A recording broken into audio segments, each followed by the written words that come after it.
Amen. May the grace of our Lord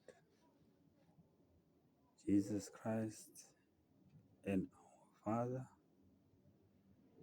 God be upon all of you and me. I thank God for the opportunities again. Bazalwane umusa nokuthula kuvela kuNkulunkulu Baba wethu naseNkosini yethu uJesu Kristu. Mawube nani nonke nami. Amen. Bazalwane, ngibonga-ke uNkulunkulu ngethuba lokuba futhi ngibuye ngizokhuluma indaba ezinhle. Amen. Iy'ndaba zikaNkulunkulu. Kungengokuhlakanipha kwamazwi kodwa ngomusa kaNkulunkulu engiwuphiwe nani eniwuphiwe. Amen bazalwane. Engithanda nje ukunikhumbuza kukho yilokhu engisaqhubeka ngako ngikusho ngithi njengoba iNkosi uNkulunkulu ngomusa wakhe akufakile enhliziyweni yami ukuthi ngizoshumayela okanye ngizokhuluma indaba zikaNkulunkulu ngesiNgisi kuqala bese ngiyaqeda bese ngishumayela ngesiZulu ukuze wonke umuntu abe nethuba aqonde futhi anethezeke ekulaleleni, ngingabambi lana la. Amen bazalwane. Sizongena esihlokweni sethu sanamhlanje.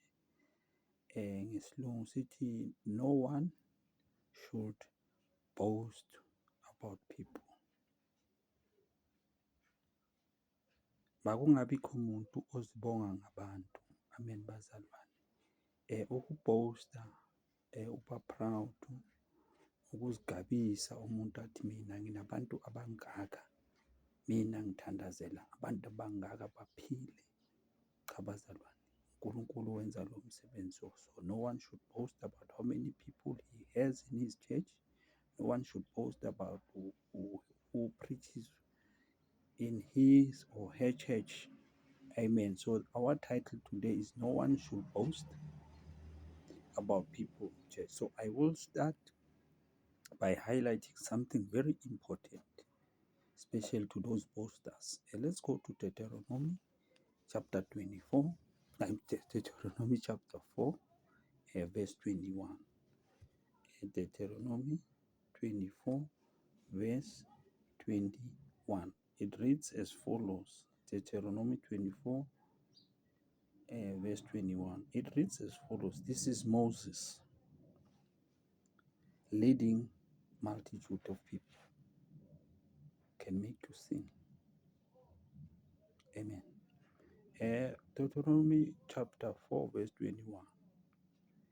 Because of you, the Lord your God was angry with me, and he solemnly declared that I will not cross the river Jordan to enter the fertile land which he is giving you. The Lord God was angry with Moses because he says, Moses, because of you, the Lord your God was angry with me and solemnly declared that I will not cross the river Jordan to enter the fertile land which he is giving you. 22. I will die in this land and never cross the river, but you are about to cross and occupy that fertile land. Amen. He would have loved to cross the Jordan to the fertile land, but because of people, pressure made him sin. But let's go on so that you can understand. First Samuel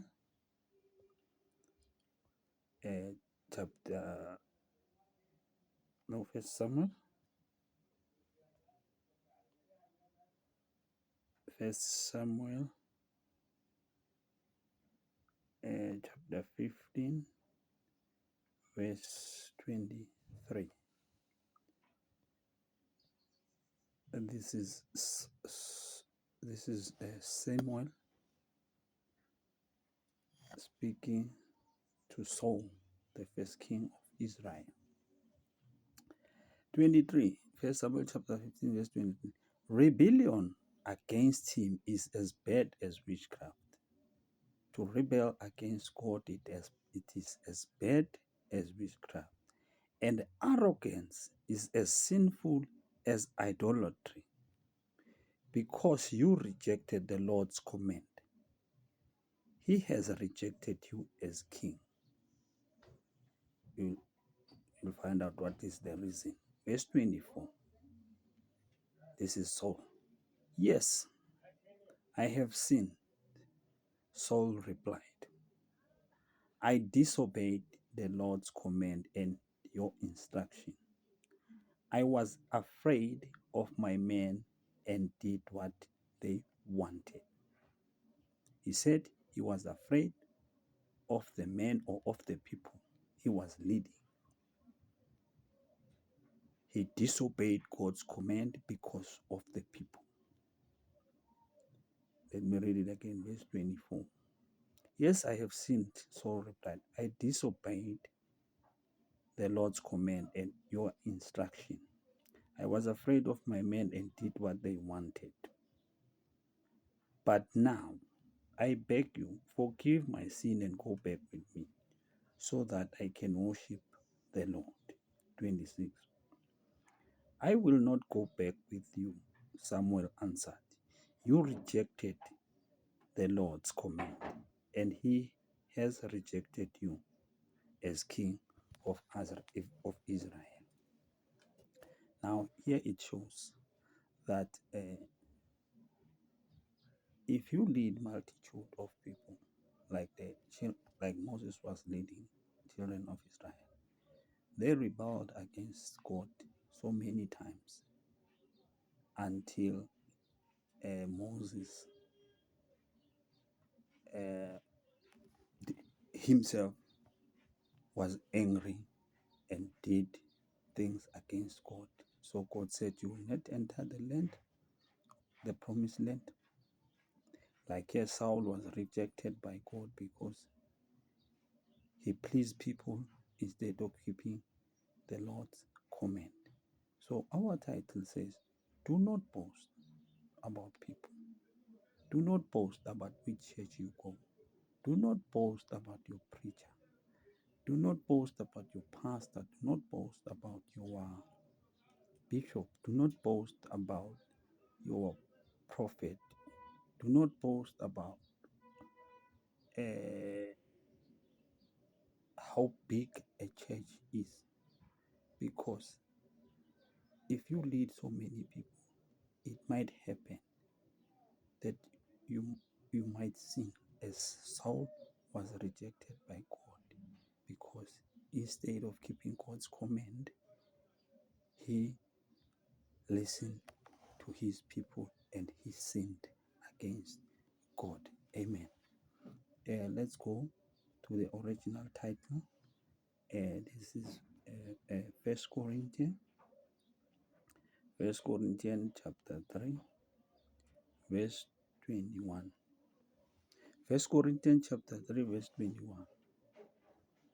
It reads as follows. 21. No one then should boast about what human beings can do. No one should boast, even your pastors, your bishops, your prophets, your disciple. No one should boast about praying for people and getting healed. Let me read it again. No one then should boast about what human beings can do. Actually, everything belongs to you. 22. Paul, Apollos, and Peter, this world, life and death, the present and the future, all these are yours.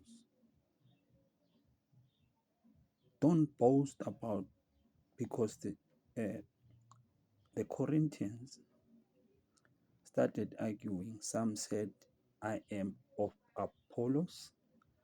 The other said, I am of Paul.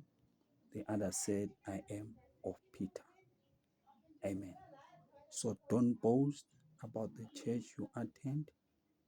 Don't boast, for an example, don't boast about saying, I'm attending St. Paul's Church, I'm attending St. Apollos, St. Peter's.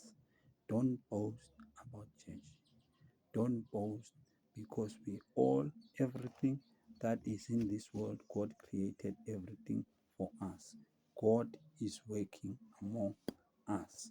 Now, no one then should boast about what human beings can do. Actually, everything belongs to you. Don't boast about Paul, Apollos, and Peter. Don't boast about this world. Don't boast about life and death, the present and the future. All these things are ours. Amen. 23. And you belong to Christ, and Christ belong to God. Some people will boast about their church. Some people will boast about praying for people and getting healed. Some people will boast about helping other people. It is not necessary, because we are the servants of God. Amen. We belong to God through Jesus Christ. Don't boast about anything. Let's go on, so that some other things may come. Matthew chapter 28. Matthew chapter 18. There's no 28. Matthew chapter 18 and verse 19 and 20. And Matthew 18, chapter 18, verse 19. In 19, this is the words of our Lord Jesus Christ. He says, and I tell you more, whenever two of you on earth agree about anything you pray for, it will be done for you by my Father in heaven. 20. For where two or three come together in my name, I am there with them. Now, let's start about verse 19. The Lord Jesus Christ says here, I tell you, whenever two of you on earth agree about anything you pray for, it will be done for you by my Father in heaven. Remember Romans chapter 7, verse 15. Paul says, I do not understand what I do, because the things that I love to do, I do not do. But the things that I hate, it's what I do. But if I do the things that I hate, it is no longer I who are doing it, but it is the sin which dwells in me. In other words, there is a conflict in our body. When Jesus said, whenever two of you agree on anything that you pray for, believe that God will do it for you. Now, if you have a conflict within you, I'm talking about your flesh and your spirit. If you have a conflict within you, you cannot lead anyone. You must first fix yourself. The Holy Spirit, if you are a Christian, must lead you, not the flesh. Then you can lead other people. Amen. For an example, if you quit smoking and you smoke privately, hiding because you cannot really quit smoking, you are not in control. Your spirit is not in control of your body. Now, Jesus said, you do not need a lot of people to change. You need yourself to change. Now, verse 20, it reads as follows. For where two or three come together in my name, I am there with them. This is the church of Christ. You don't need a crowd to actually belong somewhere. You don't need a crowd. Jesus says in his church, whenever two or three come together in my name, I am there with them. Do not be a person who relies on so many people and say, no, when Pastor who's and who, when he prays for me, I will be better. If I go to my church, I will be better. No, Jesus says, where two or three come together in my name, I'm there with them. And he said, verse 19, and I tell you more, whenever two of you on earth agree about anything, the two of you is you and the spirit. It's you, flesh, and your spirit. Agree, you pray about anything you pray for, it will be done for you by my Father in heaven. Don't boast about going to your pastor. It's not really working. Amen. Whenever two of you or three meet, then our Lord Jesus Christ is among the people, is among you. Amen. Let's go to Mark chapter 11. Mark chapter 11, verse 24. Mark 11, verse 24. It reads as follows. For this reason, this is still Jesus Christ. For this reason, I tell you, when you pray and ask for something, believe that you have received it, and you will be given whatever you ask. If you by yourself you pray, you should believe what you pray for, you have received it. You don't need a crowd. You don't need to be among people. You can pray alone in your room. But believe that what you ask for, God will give it to you. Amen. Don't make your life hard and go to churches, big churches, where they will not even know that you are there or you are not. You are only boasting about the church that you attend has so many people. Don't boast about that thing. If you alone pray to God, and let me read it again. For this reason, I tell you, this is the King himself, King, our King, our Lord Jesus Christ. For this reason, I tell you, when you pray and ask for something, believe that you have received it, and you will be given whatever you ask for. Amen. Let's go to James. James chapter 5, verse 14. Now listen very carefully. Are any of you ill? You should send for the church elders. If you are ill, you should send for church elders, not the entire church,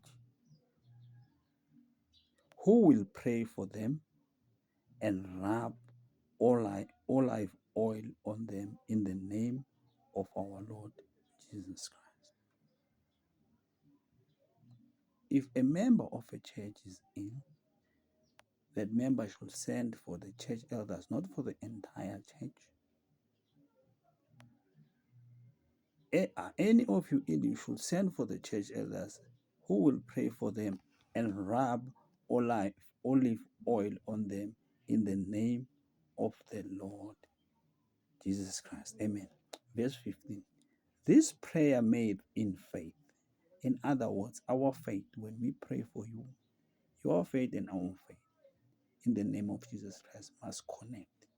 Now he says in verse 15, this prayer made in faith will heal the sick, the Lord will restore them to health, and the sins they have committed will be forgiven through prayer by the elders, not the entire church. Like people are boasting, they are going to churches, some are pretending to be crippled so that they can win a lot of people, so that they can boast.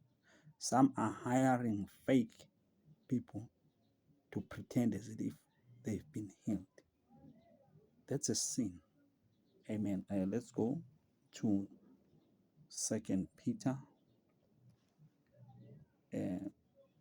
chapter 2, verse 3. Now, exactly we are getting there about these posters. Amen. First Peter, 2 Peter chapter 2, Verse 3.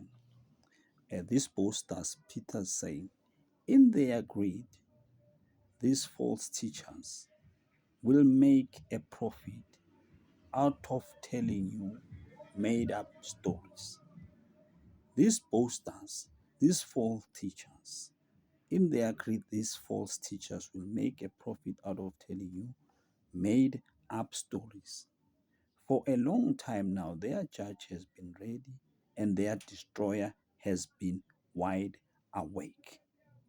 The only thing that is lacking is the true preaching so that God can act.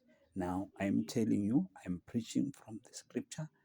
In their greed, these boasters, these false teachers will make a profit out of telling you made up stories. For a long time, now their judge has been ready and their destroyer has been wide awake.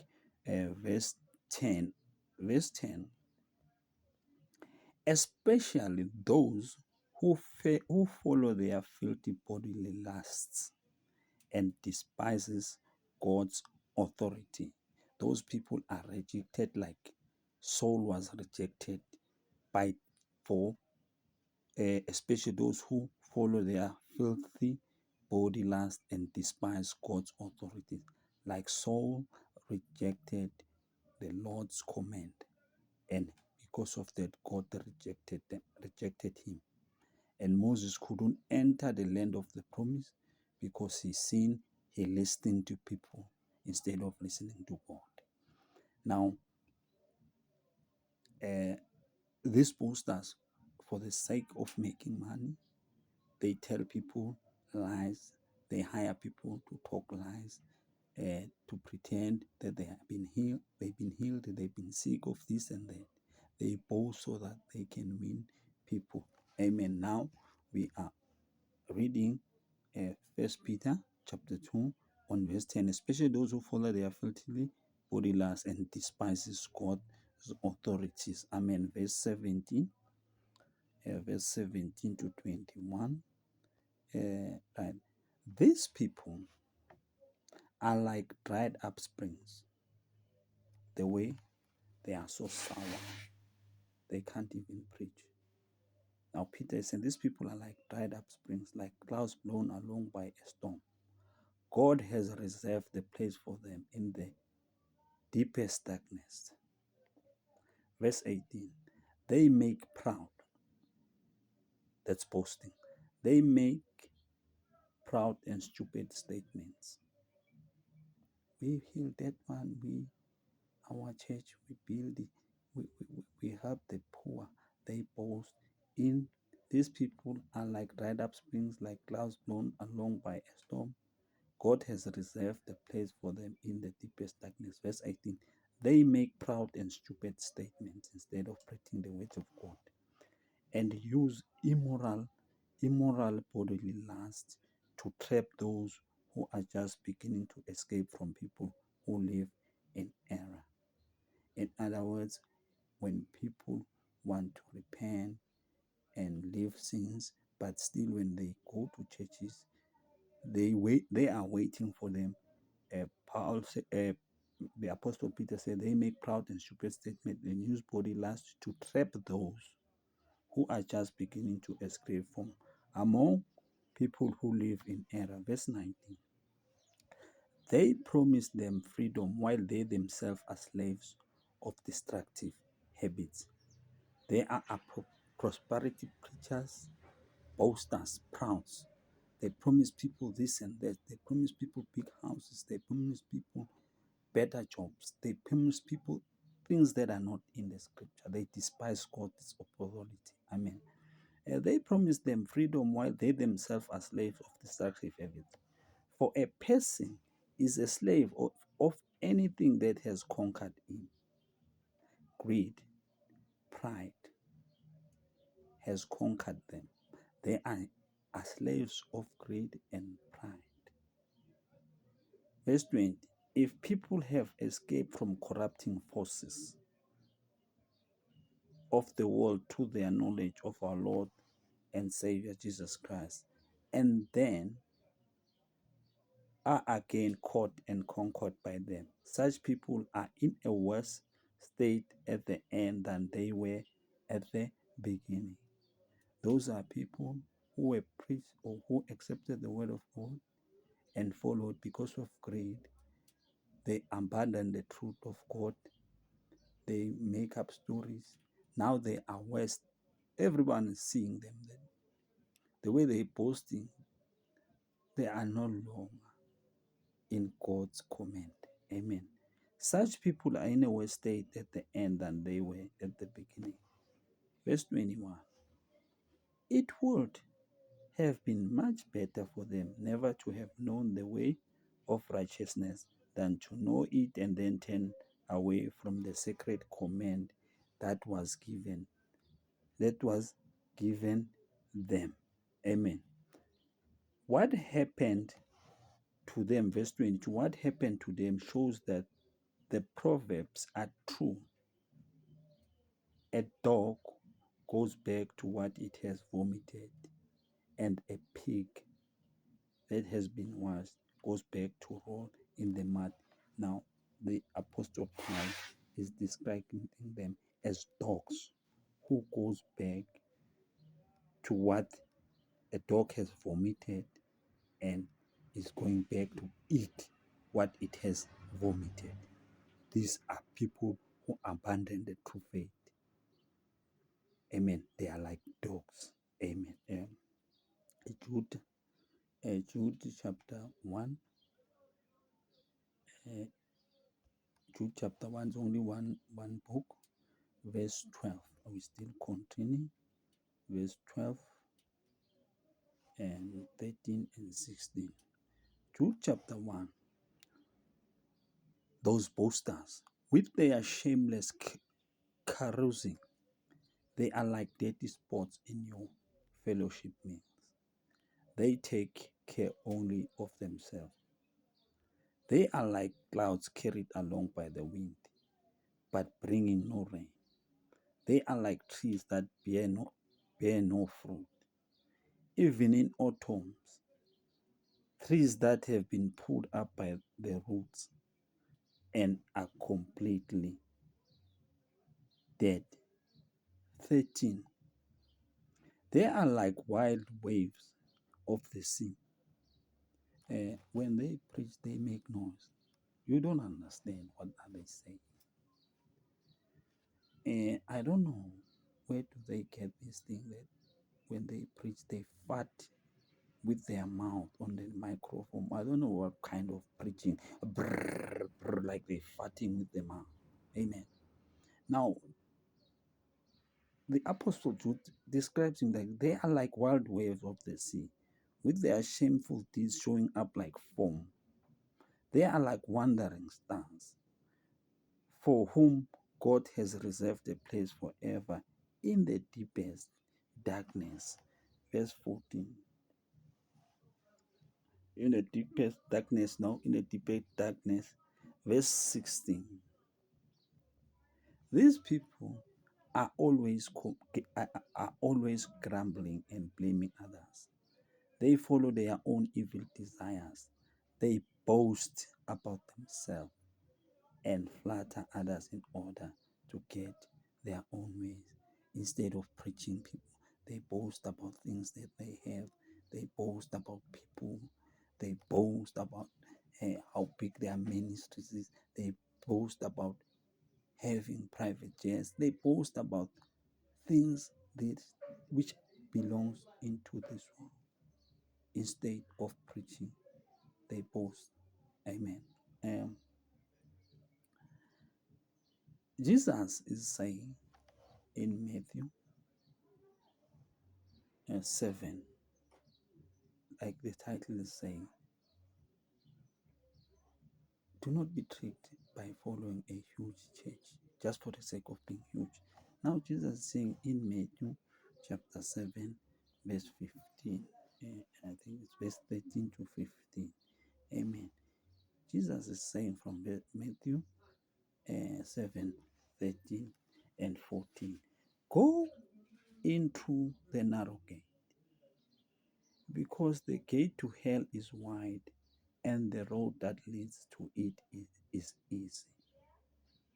And there are many people who travel to that gate of hell. And there are many who travel it. Verse 14. But the gate to life is narrow. The gate to life is narrow. Jesus said, when 2 or 3 gather in my name, is there. Don't follow people who boast. But the gate to life is narrow, and the way that leads to it is hard. And there are few people who will find it. Verse 15. Be on your guard against false prophets. Be on your guard against false teachers, false prophets, false bishops who boast. They come to you looking like sheep on the outside, but on the inside they are really like wild wild wolves. So be careful, people. People who boast, be careful of them. And I thank you in the name of our Lord Jesus Christ and God the Father. Amen. Bazalwane, sengizohumayela ngesizulu. Amen bazalwane. Ngiyambonga ke uNkulunkulu futhi ngethuba. Isihloko sethu sithi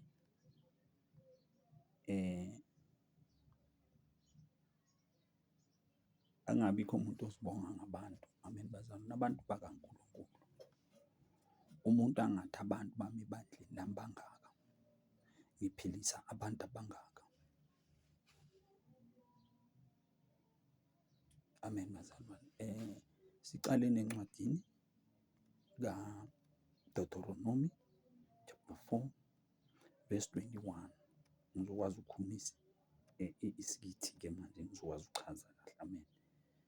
Uthi-ke uMose la kuDeuteronomy 4 verse 21 uthi, futhi uJehova wangithukuthelela ngenxa yenu. uMose bazalwane, niyakhumbula bebahamba baloke bambukela endleleni. Ngikhumbula namazwi akhuluma inkosi uJesu Matthew 19. Uthi uMose wanivumela ukuthi nibulahla abomkenu, owadala umuntu wasekuqaleni, wathi labantu bayobanyamanya, usho uNkulunkulu. Wathi ngalokho indoda yokunamathela ngayo. Azange avuma idivorce, kodwa uMose abantu bebanande bambukela endleleni. Manje-ke ezinye zezizathu-ke uMose azishoyo la, uthi futhi uJehova wangithukuthelela ngenxa yenu, wafunga ukuthi angikuwela iJordani nokuthi angikungena kulelo lizwe elihle uJehova uNkulunkulu wakho akunika lona libe yifa lakho ngenxa yabantu. Amen bazalwane. Ungaqhoshi ngokuthi unabantu abaningi bazokuwonisa. Amen. Uzosaba nokubatshela ukuthi kufanele bagqoke kanjani. Uzosala nokubatshela umyalo kaNkulunkulu. Amen bazalwane. Uthi ngenxa yalokho-ke, ngenxa yenu uNkulunkulu wathi futhi uJehova wangithukuthelela ngenxa yenu, wafunga ukuthi angikuwela iJordani nokuthi angikungena kulelo lizwe elihle uJehova uNkulunkulu wakho akunike lona libe yifa lakho. Alandela ibandla ngenxa yabantu abaningi egameni lenkosi yethu uJesu Kristu. Amen bazalwane. Siyaqhubeka ku1 Samuel. Ngiveza nje izinto engizothi nayo ikhulumeke le ndaba. Amen. 1 Samuel chapter 15. Ngizocala lapha ku verse 23. Uthi-ke uSamuel kuSawule verse 23, ngokuba ukwambuka kunjengesono sokubhula, ngokuba ukweqa umyalo kaNkulunkulu kunjengesono sokubhula, ngokuba ukwambuka kunjengesono sokubhula, nenkani efana nokukhonza izithombe namatherafu, ngokuba ulilahlile izwi likaJehova, naye ukulahlile wena ukuba ungabe usaba yinkosi. Kungani na? Asichubeke verse 24. uSawule wayesethi kuSamuel, ngonile ngokuba ngeqile isilayezo sakaJehova namazwi akho. Lokhu ngesaba abantu, ngalalela izwi labo. Uyayibona lento? Uyayibona ilahlekayo? Uyalazi iBhayibheli? Uyawazi umthetho kaNkulunkulu, ukhothamele umuntu. uNkulunkulu athuma uSawule uthi hamba uqeda ngama-Amaleki, ungathathi lutho.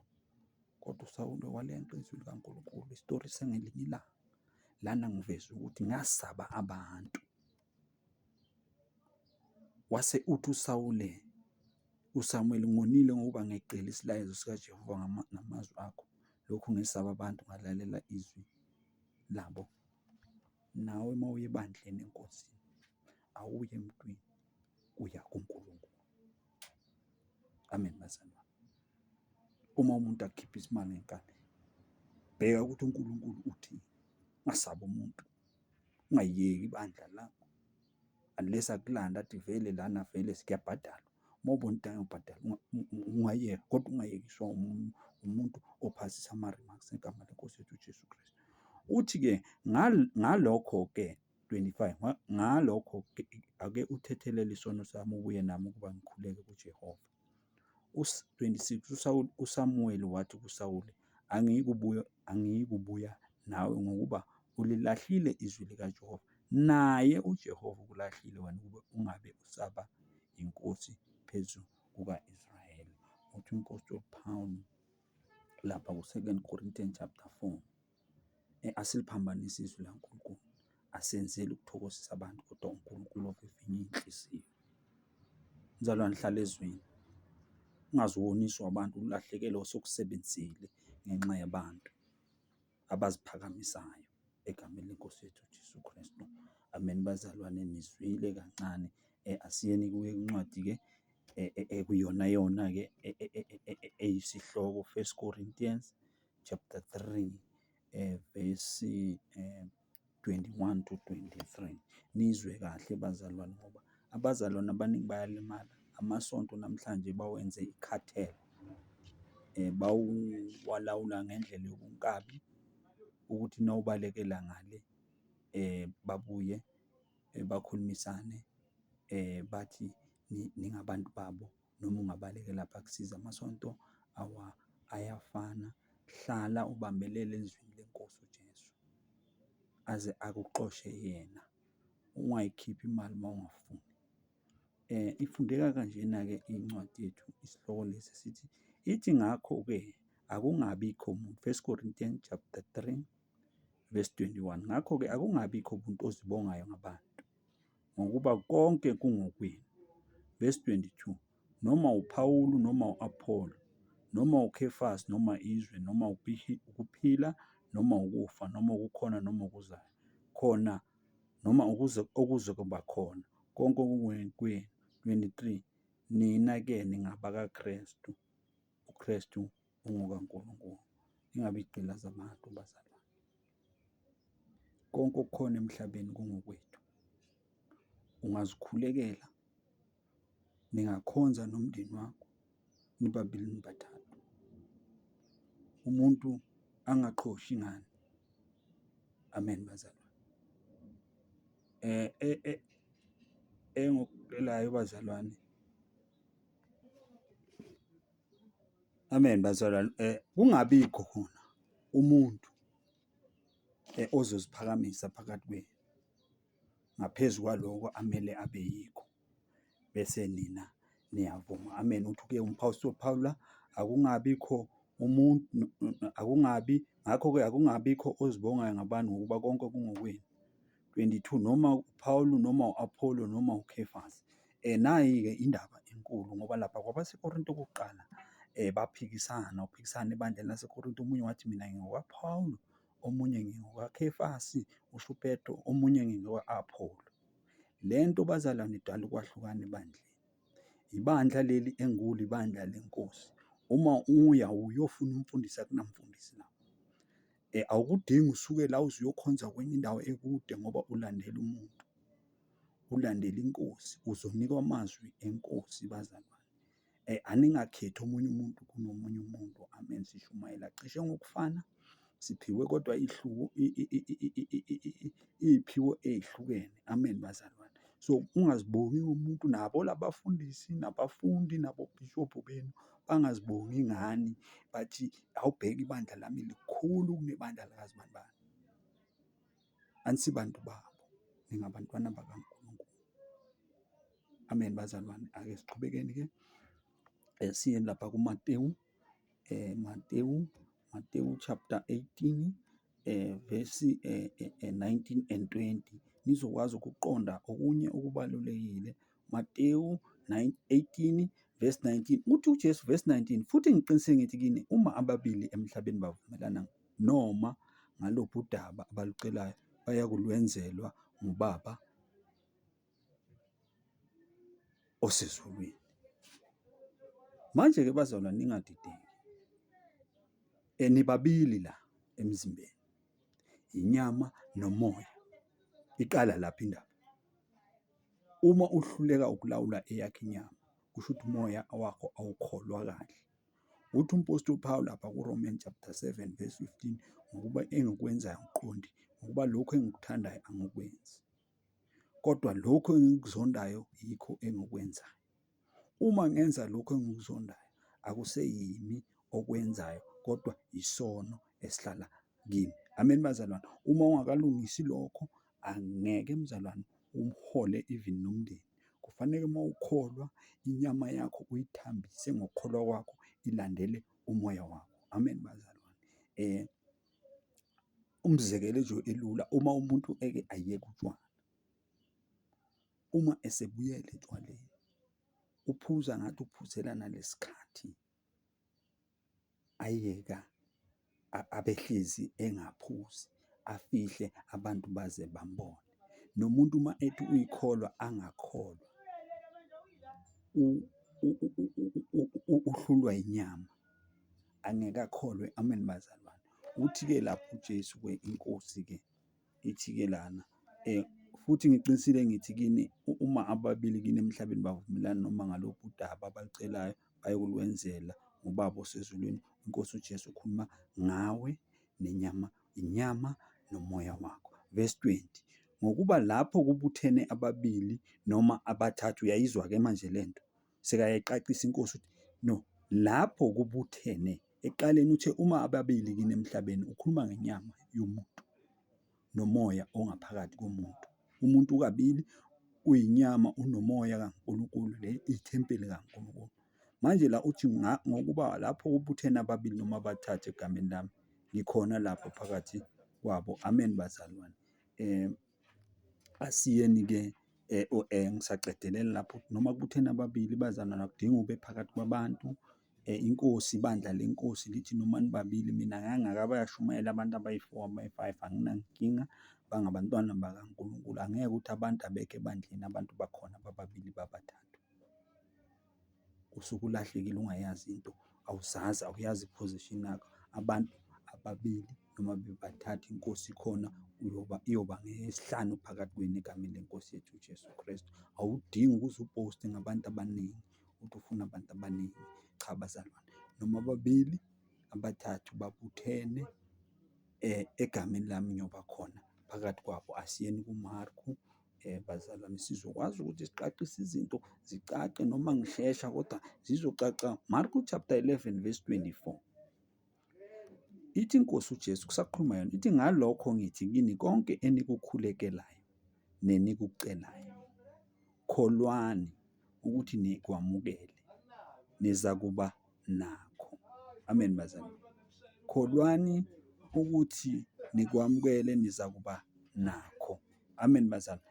Ngalokho ithi inkosi-ke, ngalokho kini ngithi kini, konke enikukhulekela nenikucelayo, kholwani ukuthi nikwamukele, niza kuba nakho egameni lenkosi uJesu. Akathi bizani i-crowd, bizani abantu abaningi. Cha, bazalwane, uma ukhuleka uyedwa, ukhuleka nomndeni wakho, nihlangane, ngoba inkosi uJesu azange ithume abafundi bakhe. Ningazifunda iy'ncwadi zonke zokugcina zenkosi yethu uJesu Kristu, from uMatewu ekugcineni, noMarku ekugcineni. Inkosi nayibonakala kubafundi, noLuka noJohane. Inkosi ayikho la yathuma, even nakuMathewu 10 akukho la yathuma abafundi bayo ukuthi bayowakha amasonto. Ibandla lenkosi linkulu, akunandlu. Uthi uSolomoni engenela abantwana bakaNkulunkulu, ibandla lenkosi. Uthi uSolomoni, uNkulunkulu mina ukwakhele le ndlu, kodwa wena uhlale endlini yakhiwe ngezandla, uhlale esigayagayeni. Amen, bazalwane.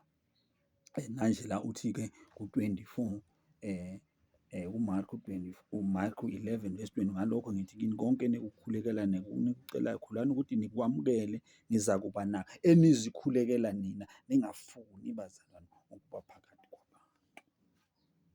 Zikhulekele mzalwane, uNkulunkulu uza kusho egameni leNkosi yethu uJesu Kristu. Amen, bazalwane. Asiyeni-ke ekaJakobe, James, ekaJakobe chapter 5 verses ngicabanga ukuthi vesi ithi ngicale lapha kuvesi I think ku-13, ya ukukhuleka isihloko, ikhuluma ngomuntu oyi-1. Nizoyizwa kahle bazalwane, ngoba ngifuna niwabhale le ncwadi, uhlale ufunde mzalwane. uNkulunkulu uzokwamulela, uzokunika lokho okungaphezu kwalokho engikunika kona, ngoba uzobe yena azi ngqo inkinga obhekene nayo. Mina ngikunika umkhombandlela. Amen, egameni leNkosi yami uJesu. EkaJakobe, James chapter 5 verse 13, uthi-ke isihloko ukukhuleka, kukhona ohluphekayo phakathi kwenu na? Makakhuleke. Hayi bazalwane, uma uhlupheka zikhulekele, umtshele uNkulunkulu ngiyahlupheka. Kukhona owenamileyo na? Makahube. Amen, bazalwane. Kukhona konke enkosini, khona ukuhlupheka, kukhona nokwenama. Amen, bazalwane. Verse 14, kukhona ogulayo phakathi kwenu na? Makabize amalunga ebandla, amkhulekele, amgcobe ngamafutha egameni leNkosi, amafutha la ezandleni zethu bazalwane. Amen. Sikuphiwe iNkosi, abathi biza ibandla njengalaba benzayo, babizela abantu phambili ukuthi babone bonke abantu ukuthi bona babeka abantu izandla zathi uJesu. Bakhuluma izinto eziningi mabakhuleka. Amen, bazalwane.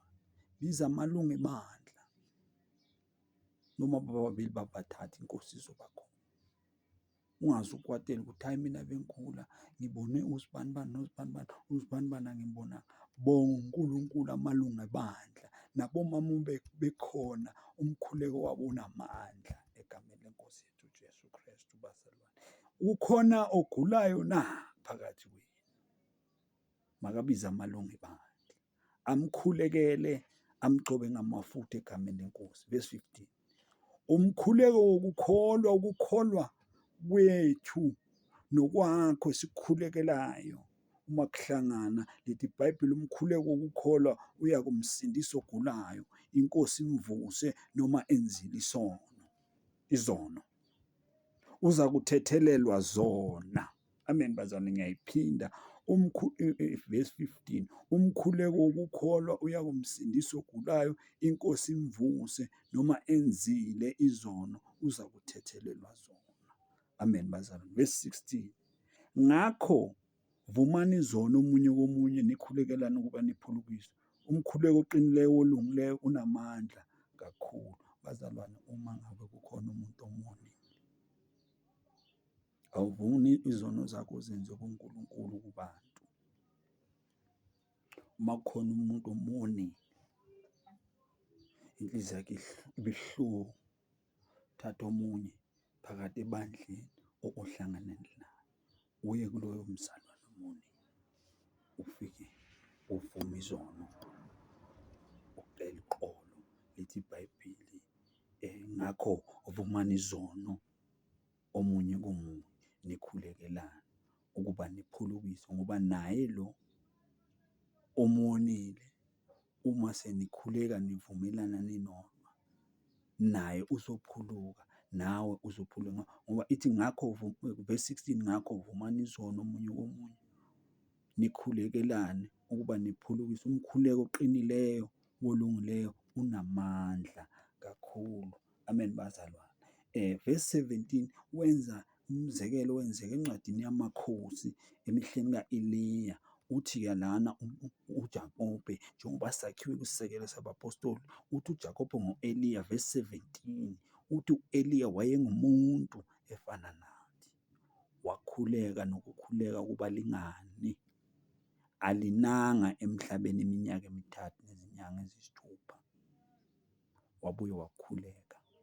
Izulu lana, imvula nomhlaba, wathela izithelo zawo egameni leNkosi yethu uJesu Kristu. Amen. Ningakhohliswa ilabafundisi abavela ema-TV bathi thumelani iy'mali zenu nizofumana ukuthi nokuthi. Bazalwane, cha, ungafaki isandla sakho ekoneni.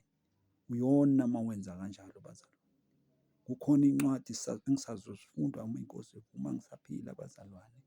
Inceku kaNkulunkulu njengami ayisithathi isipho.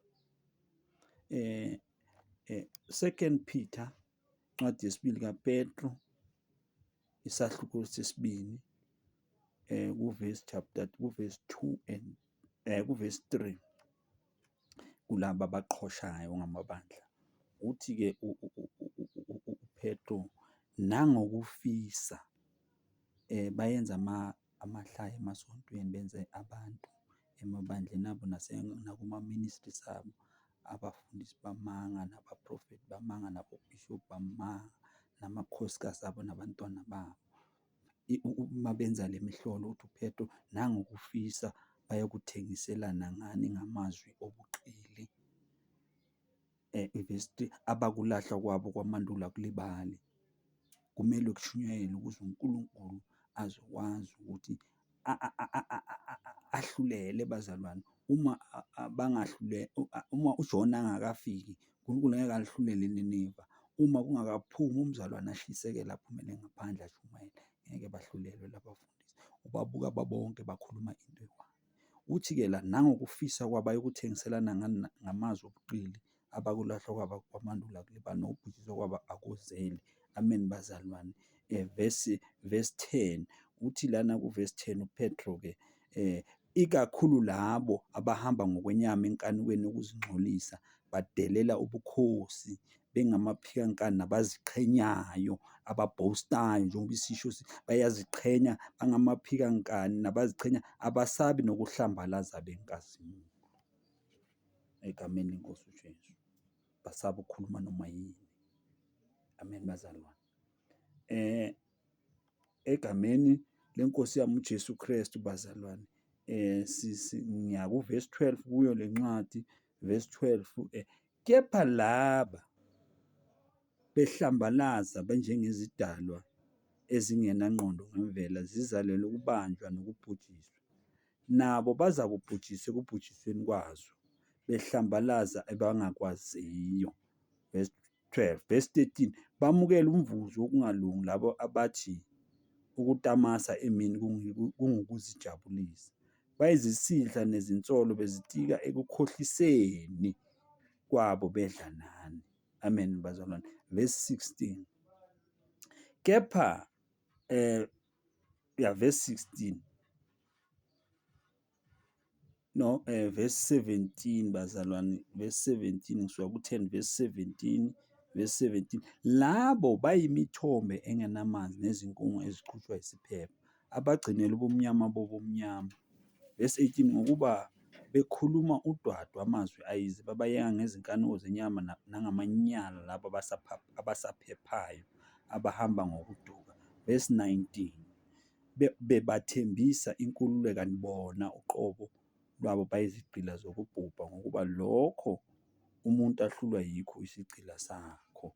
Verse 20, ngokuba uma bebuya behilela bahlulwe yikho sebebalekele ukungcola kwezwe ngokuyazi iNkosi nomsindisi uJesu Kristu, khona ukugcina kwabo kubi kunokuqala bazalwane, abantu abahlubuka enkolweni. Amen. Verse 21, ngokuba ngabe kwabangcono kubo ukuba bebangayazanga indlela yokulunga kunokuba ukuthi sebayazile bafulathele umyalo ongcwele ebabawunikeziwe, kubehlele njengokwesaga esiqinisele sithi insha yabuyela ebuhlanzeni bayo, nokuthi ingulube igezwe yaqeda yaphindela ekuzibhiceni edakeni. Uma sebashiya inkolo yeqiniso benza lamanyala abawenzayo public, ithi iBhayibheli bafana nezinsha, bafana nenja ebuyele emahlanzini ayo, nengulube egezwe iqede yabuyela ekuzibhiceni edakeni. Egameni leNkosi yethu uJesu Kristu bazalwane, ake siyeni lapha kuJuda, incwadi kaJuda, incwadi kaJuda bazalwane, abadukisi besikhathi, incwadi kaJuda lapha kuvesi 12 uthi uJuda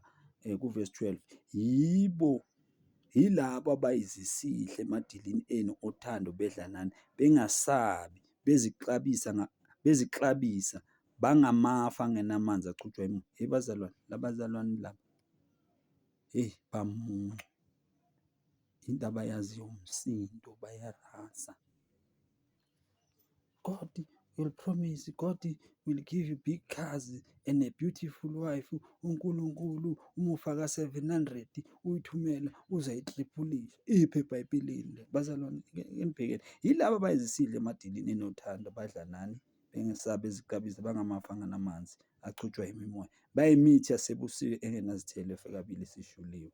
Amen bazalwane. Verse 13, bangamaza adlangalayo olwandle ikhephu amahlazo awo, izinkanyezi ezidukayo ezigcinela ubumnyama bobumnyama baphakade. Amen bazalwane.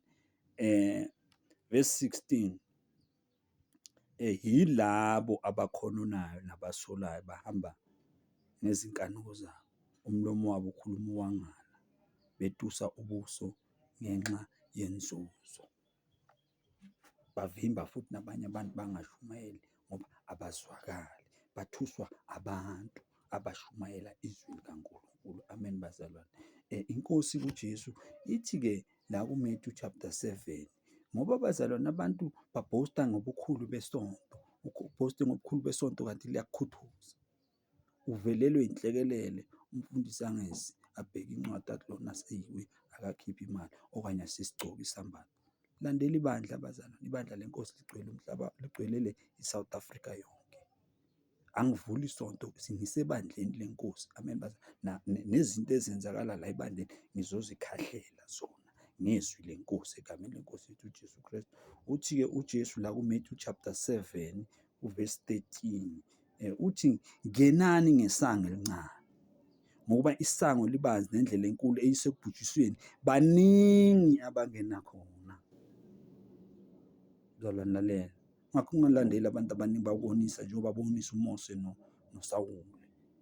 Kepha isango lincane nendlela iyingcingo isekuphileni, bayingcosana abayifumanayo. Le ndlela eningi iza uvesi 15 yalabantu abakhohlisayo, uthi uJesu xwayana abaprofeti, kuvesi 15, xwayana abaprofeti bamanga ebeza kini bembathise kwezimvu, kepha ngaphakathi bayizimpisi eziphangayo. Niyakubazi ngezithelo zabo. Ungakhiwa yini izithelo zomvini emeveni, noma amakhiwane ekhakhasini na? Mase kashumayela nakaqeda akhiphe isitsho somnikelo. Fanele nimnikelele ukusho ukuthi ukhulume kamnandi, kumele nimbhadale. Uthi uJesu niyakubazi ngey'thelo zabo. Ibandla lenkosi ngiyalambula kini bazalwane, cela ningalandeli mina kodwa nilandele iqiniso. Umusa wenkosi yethu uJesu Kristu ube nani. May the grace of our Lord Jesus Christ be upon all of you.